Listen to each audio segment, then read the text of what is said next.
Jadi untuk menghasilkan, untuk kita pastikan bahawa ia memberi capaian ataupun hasil yang baik kepada institusi, memberi faedah kepada institusi secara global, kita kena pastikan prestasi perbelanjaan, kita kena pastikan urus takbir kita dalam kewangan, dari segi urus takbir kita dalam pelaksanaan projek, perlu kita pastikan bahawa benda itu adalah konsisten dan juga kita akan kena pastikan bahawa kita adalah capable lah untuk melaksanakan projek perkara-perkara tersebut.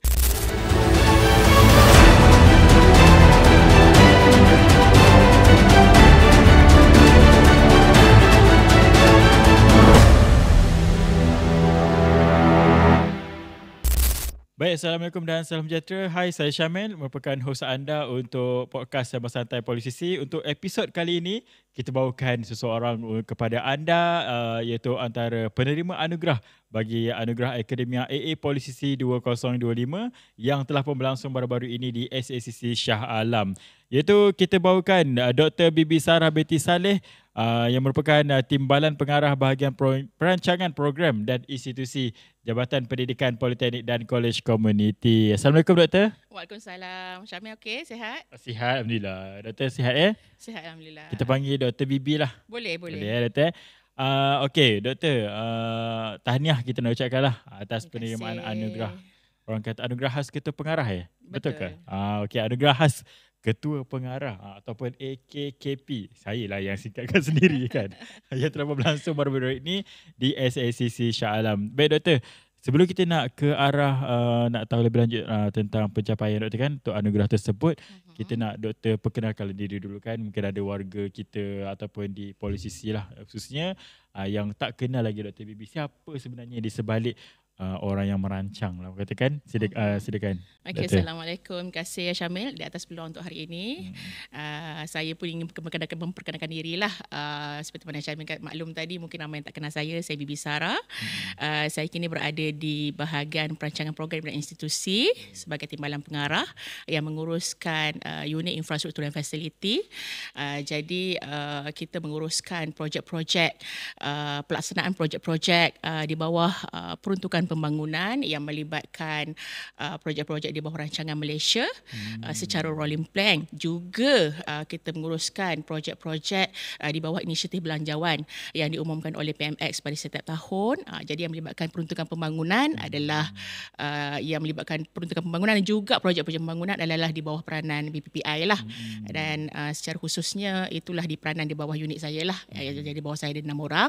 Jadi kita menguruskan pembangunan politeknik dan kolej komuniti seluruh Malaysia.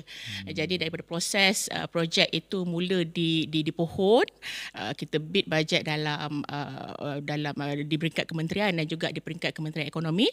Seterusnya bila projek dah lulus, kita akan laksanakan, kita akan buat pemantauan sehinggalah projek itu dibelanjakan secara maksimum lah. Maksudnya kita kena jaga dari segi prestasi perbelanjaan yang telah diluluskan oleh Kementerian Ekonomi kepada kita. So itu sikit sebanyak lah saya punya bidang tugas di sini lah. Di sini ya. Berapa lama dah Doktor buat tugas ni, Doktor? Saya masuk sini tahun 2021 bulan 8. Jadi sehingga hari ini lebih kurang dalam 4 tahun lah. 4 tahun berada di JPKK. Okey, baik. Alhamdulillah. Doktor, kita nak recap sikit. Mungkin Doktor pun nak juga recap kan. Kita nak tahu perjalanan karier Doktor. Mungkin Doktor boleh kongsikan. Okey Syamil, saya mula masuk ke dalam SIKIM kita ni pada tahun 2003 sebagai pensyarah. Saya pernah sebulan Syamil berada di Politeknik Polisas Kuantan. Dan saya minta rayuan untuk bertukar lah untuk berada di Politeknik Sultan Salahuddin Abdul Aziz Shah. Kenapa bertukar? Shah Alam pada masa muda kan. Masa muda kita nak dekat dengan mak apa semua kan. Okay. So kita pindah ke Politeknik Shah Alam, Politeknik Sultan Salahuddin Abdul Aziz Shah, PSA Shah Alam pada tahun 2023 bulan 2 masuk sehinggalah saya ditempatkan di sini. Memang saya berada di situ. So sepanjang tempoh berada di Politeknik Shah Alam, boleh dikatakan 18 tahun lah dalam sistem pendidikan, dalam sistem mengajar ni. Di Politeknik Shah Alam saya macam biasa juga, saya menjadi pensyarah, mengajar. Bidang apa? Mengejar bidang subjek highway and transportation dan dalam bidang civil engineering lah. Dan saya juga dilantik secara dalaman sebagai ketua jabatan yang menguruskan, kita panggil kalau kat PSA tu dipanggil ketua jabatan pembangunan profesionalisme. Dia macam menguruskan staffing lah, staff, latihan dan sebagainya. Dan pada ketika itu kita menguruskan kursus-kursus secara sambilan, kita menguruskan kita panggil time sector privatisation. So apa juga industri yang nak buat program dengan kita, program-program yang kita customize the cost supaya dia boleh dapatkan diploma, dia boleh dapatkan diploma eksekutif, ikutlah kepada industri nak program apa. Kalau dia kata dia nak ke program yang ada accreditation by MQA, kita akan customizekan dia. So biasalah kita pada ketika itu PSA memang sentiasa mendapat permintaan daripada industri lah untuk laksanakan program. Kita dapat daripada FNN, kita ada daripada Panasonic dan sebagainya lah. So itu pada ketika itu saya sebagai ketua jabatan di situlah. Kemudian pengarah pada ketika itu melantik saya menjadi ketua jabatan pembangunan dan fasiliti. Lantikan dalaman juga menguruskan pembangunan di Politeknik, dalam Politeknik. Mungkin sebab itulah, gara-gara itulah juga saya ditempatkan di sinilah, dipanggil KHQ untuk mengetuai atau menjadi timbalan pengarah untuk pembangunan di sinilah, untuk perancangan institusi di sini. Maknanya 4 tahun ini daripada sebelum ni kalau di PSA kita biasa dengan pembangunan, tapi mungkin dalam kelompok yang kecil lah.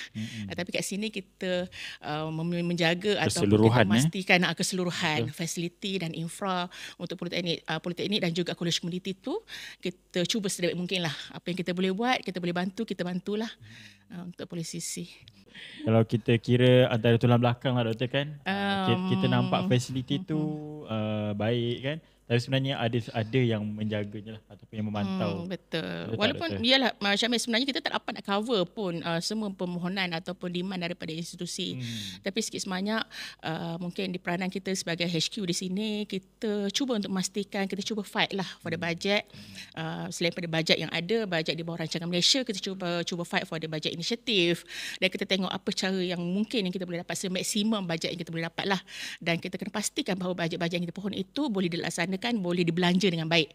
Dan sentiasa kita kena balik urus dengan institusi, sebab dari segi prestasi perbelanjaan ini bukan semua boleh laksanakan dengan sempurna tanpa adanya orang kata tadbir urus yang baik, ya, pentadbiran dari segi urus tadbir kewangan, urus tadbir pelaksanaan projek, pemantauan projek dan sebagainya. Itu adalah dia punya point untuk kita memastikan bahawa prestasi perbelanjaan yang kita pohon tu dapat dibelanjakan dengan baik.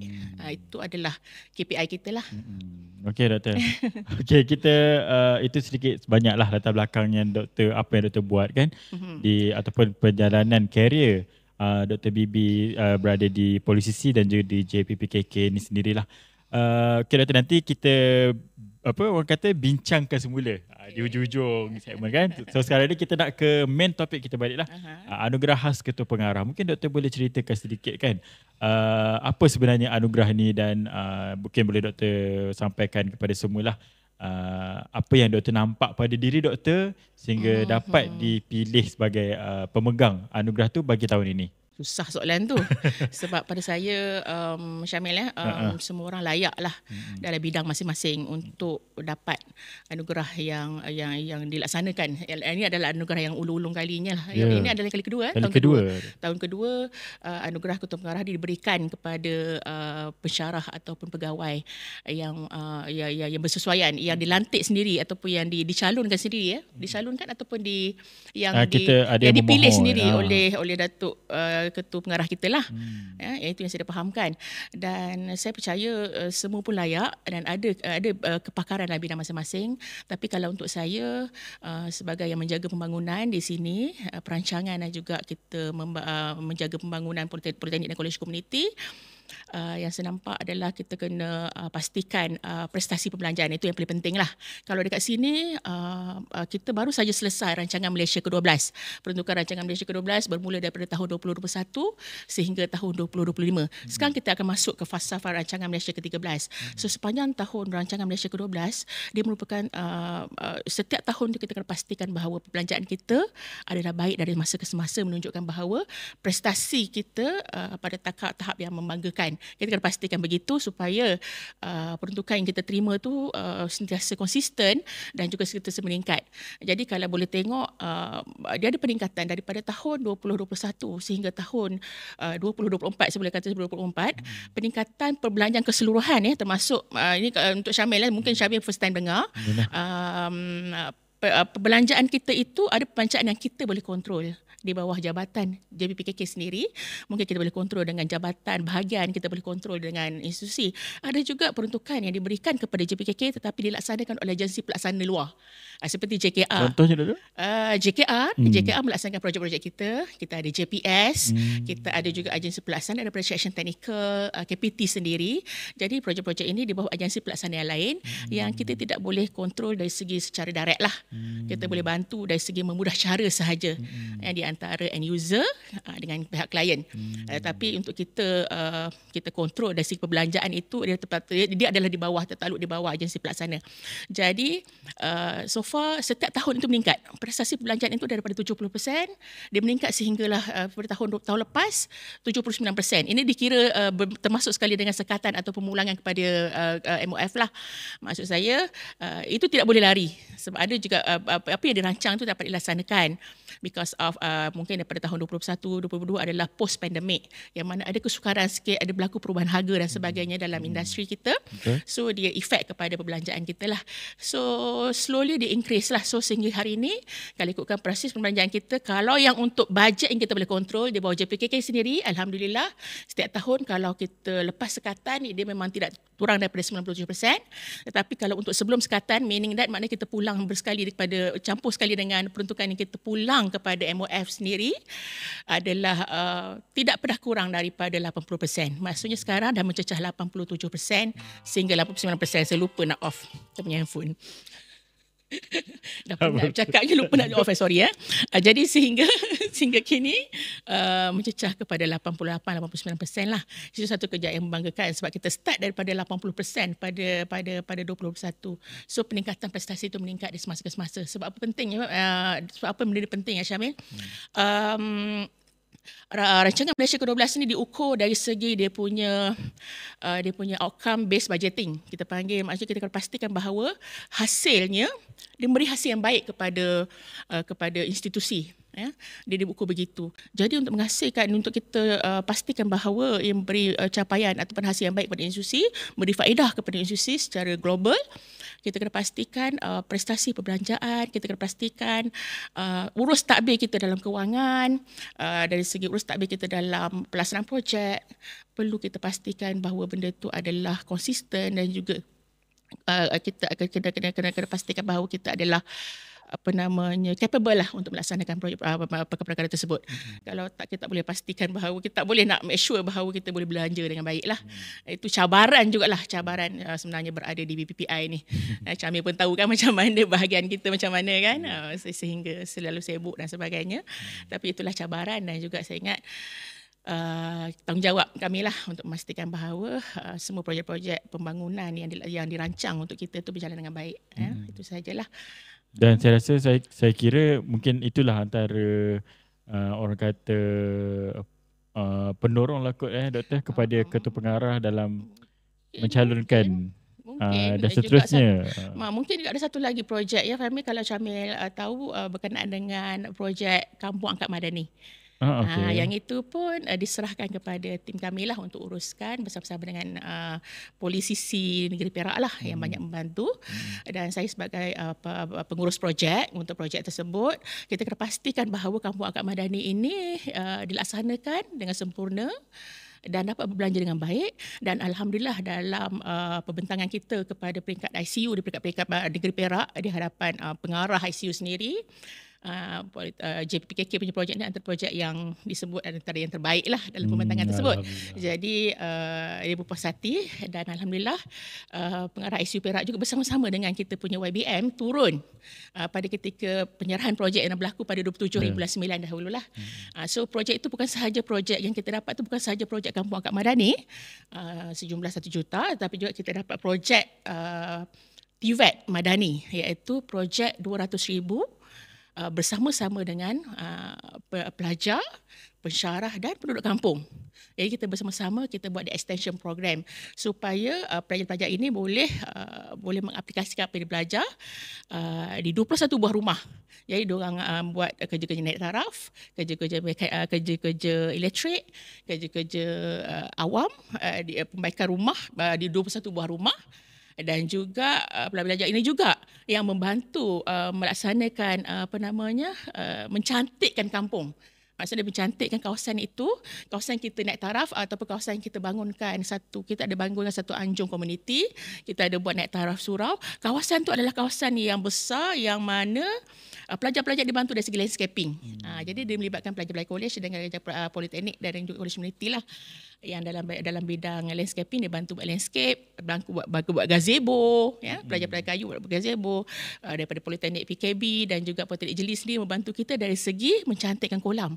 Asal kolam tu kalau Syamil tahu, kalau Syamil pernah pergi tapak tu, dia adalah satu hutan yang memang tak nampak orang, tak nampak, memang satu hutan yang kita terpaksa korek, yang kita betul-betul tak sangka boleh jadi kolam. Ada but lagi. Ada but lagi. Dan ikan pun sekarang dah dilepaskan, saya ingat dalam 2-3 ribu ikan dah dalam tu, ikan talapia dah dilepaskan. So alhamdulillah dia jadi macam satu orang kata bagi livable communities lah, yang mana orang kampung dia boleh berkumpul dekat situ. So alhamdulillah sekarang nampak kalau kita pergi kampung tu ramai yang berkumpul kat situ petang-petang.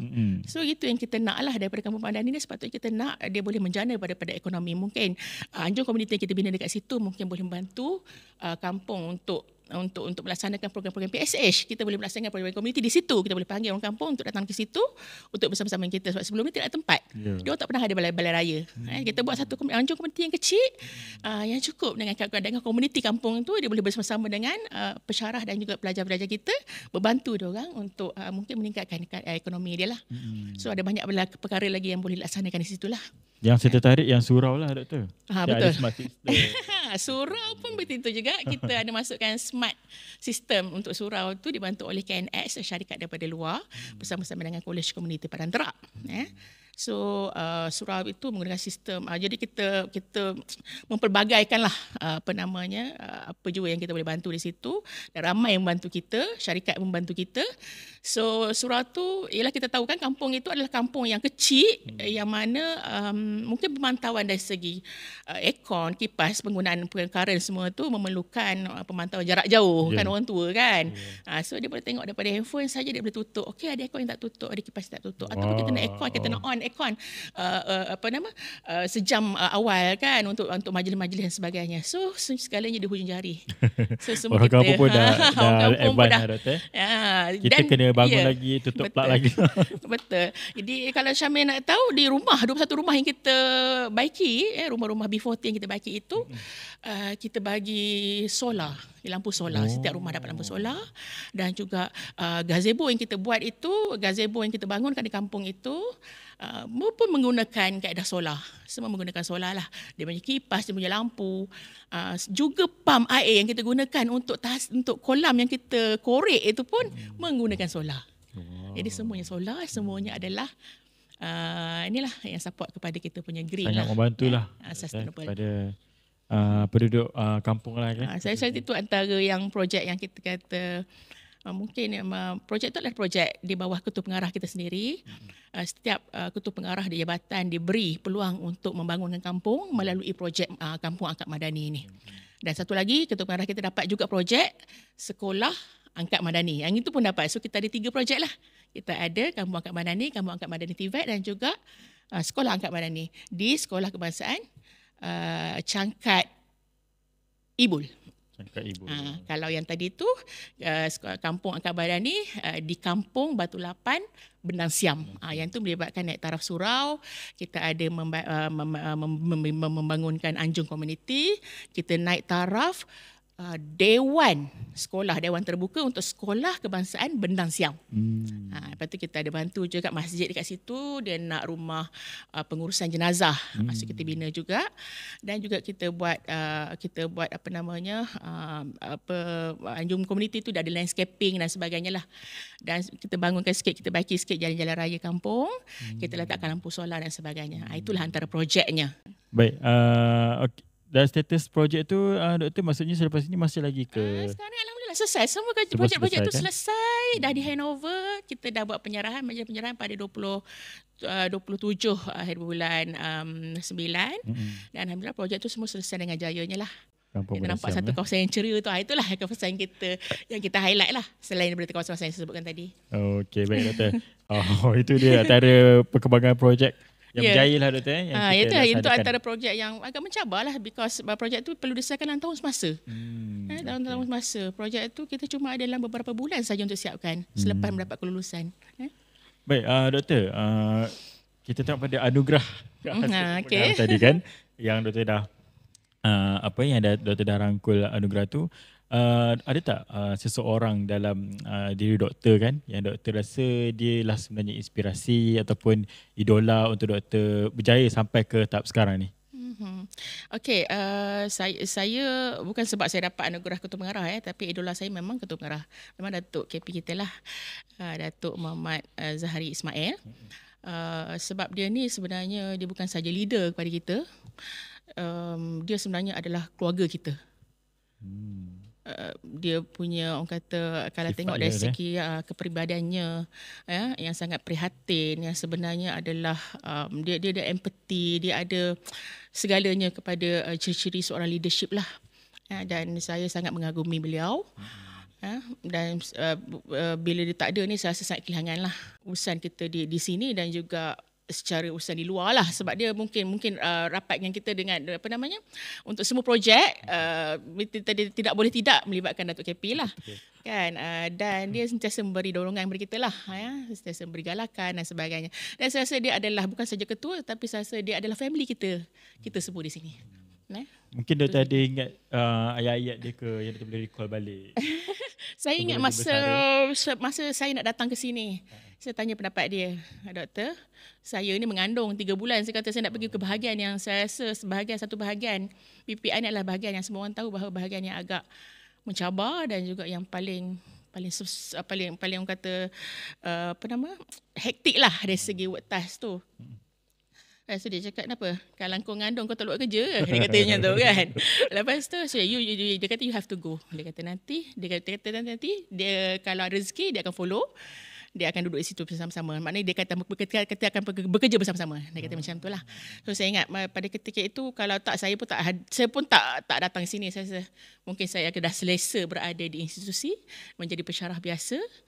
Masa tu Datuk memang 8 tahun berada di PSA sebagai pengarah. Dan saya dah biasa bekerja dengan dia dan kita tahulah apa dia punya, kita dah tahu dah bekerja dengan dia macam mana kan. Dia kalau nak marah, kalau kat sini kalau dia marah lah. Kalau dia telefon, you kat mana? Tanya, dia dapatkan maklumat tak betul, saya kena marah masa tu lah. Itu biasa. Itu biasa. Kalau nampak saya macam rapat, mungkin rapat juga dengan Datuk KP, tetapi bila dia marah kalau dia kata dia nak marah, dia marah lah. Dia memang marah lah. Dia tegas. Dia orangnya tegas. Dan pada masa sama dia boleh nego dengan kita lah. Boleh lah. Okey. Maknanya pada saya dia adalah antara yang saya respect lah. Yang saya kagumi. Betul. Doktor, tadi Doktor dah cerita tentang Kambes kan. Mungkin Doktor ada lagi lah beberapa projek yang Doktor rasa ini antara projek ataupun pencapaian Doktor sendiri ataupun pencapaian JPKK lah yang tak boleh Doktor lupakan. Okey. Saya ingat projek biasalah. Kalau untuk saya punya bidang ni, saya punya bidang tugas, memang kita melaksanakan projek-projek di bawah rancangan Malaysia. Ya. Tetapi yang paling memberi cabaran pada kita, sebab projek di bawah rancangan Malaysia ini pelaksana dia adalah agensi teknikal. Agensi teknikal adalah agensi yang memang pakar untuk melaksanakan projek-projek teknikal seperti JKR dan sebagainya. Kita tak risau projek-projek tersebut dilaksanakan. Cuma tinggal lagi di bahagian ini perlu dipantau lah, projek ini perlu dipantau. Kita sebagai pemudah cara membantu end user dan juga membantu pihak HQ sebagai klien untuk memastikan projek ini selesai dan memberi manfaat kepada pelajar lah. Tetapi pencabaran yang paling besar adalah kita pada tahun 2024 kita fight for the budget untuk bajet usang. Bajet usang. Untuk Pertama Syamil pada tahun 2022, bajet usang ni boleh dikatakan setiap tahun dapat. Yang saya boleh dengar dekat belanjawan tu ke, Doktor? Dia belanjawan dia akan sebut peruntukan fasiliti IPTA. Betul. Tetapi pada tahun 2022 kita hanya dapat 1 juta sahaja untuk keseluruhan polisi. Jadi 2023 tak dapat langsung.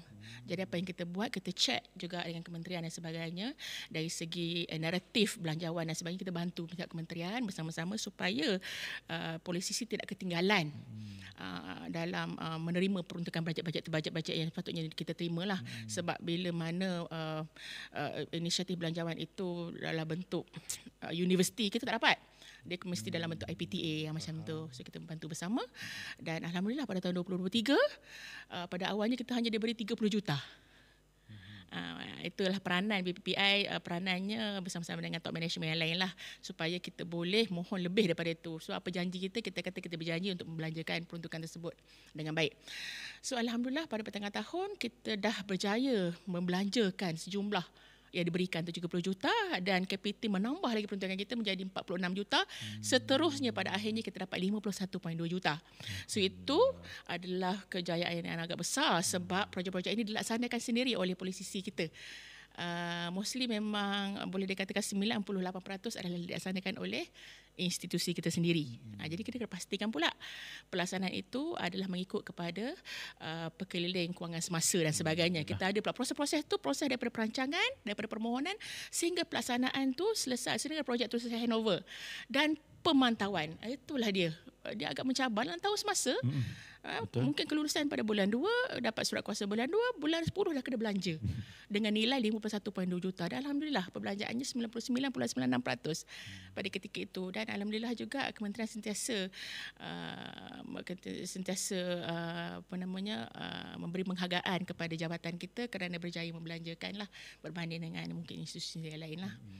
So, jadi Doktor melihat pada peruntukan tadi tu kan, adakah Doktor rasa semua institusi atau polisi ni kita dah cukup cover ke, ataupun Doktor rasa bajet tu perlu ditambah setiap tahun bajet ke? Dia kalau cakap pasal bajet ya Syamil, kalau kita bercakap tentang bajet ni sentiasa tak cukup. Sebab yang kita pohon itu lebih daripada nilai itulah. Tetapi apa yang dia ada, apa yang diberi itu kita akan tengok dari segi dia punya skala kerosakan. Kita tengok the priority of the project. Nak memilih projek apa yang nak dibagi itu daripada apa yang dipohon itu agak sukar. Kadang-kadang tim kami sampai balik malam lah. Kita kena buat screening satu persatu dan kita kena call setiap institusi, kita kena bersedia balik urus. Okey, projek mana you nak highlight, projek mana you nak angkat. Sebelum proses dah agak banyak, kita kena angkat proses itu untuk kelulusan KSU. Kelulusan KSU luluskan ke tidak projek-projek yang kita cadang nak buat. Dah dapat kelulusan dan baru kita akan laksanakan dalam masa yang sama. Kita pastikan institusi tidak melaksanakan projek-projek yang boleh memberi pecah kecil dan sebagainya. Itu ada banyak cabaran-cabaran yang kita kena tengok dari segi sepanjang pelaksanaan projek itu. Dan ada juga dalam masa yang sama akan ada berlaku pertukaran butiran-butiran projek yang mana kita kena buat proses sekali lagi dan sebagainya. Dia agak mencabar dan saya rasa itu adalah perubahan yang besar lah. Sebab kita dah start daripada 24, kita dah dapat banyak. Figure dia agak besar. So tahun ini kita dapat 41 juta dan tahun depan kemungkinan besar kita akan dapat satu figure yang tak kurang daripada itu. So setiap tahun alhamdulillah kita ada duit-duit yang boleh support kepada projek-projek jangka pendek lah yang perlu disiapkan dalam tahun semasa. Daripada kosong, Doktor kan? Ya, daripada 1 juta dan kita boleh increase hingga 50 juta dan seterusnya kita boleh maintain lah. Okey, baik Doktor. Masa kita suntuk Doktor. Seronok dengar Doktor cerita tentang peruntukan belanjawan kan. Itu saja saya boleh cakap. Saya tak boleh nak bercerita berkenaan dengan akademik kan. Kita hanya sebelum ni kita dengar Doktor kan, ataupun kita tahu isu je kan. Isu. Yelah Doktor, kalau Doktor perasan pada pengambilan sebelum ni kan. Yelah dengan penggunaan media sosial yang meluas ni Doktor kan, pelajar-pelajar kita suka kongsikan fasiliti kita yang agak usang institusi kan. Jadi mungkin perkara ni pihak BPPI sendiri kan.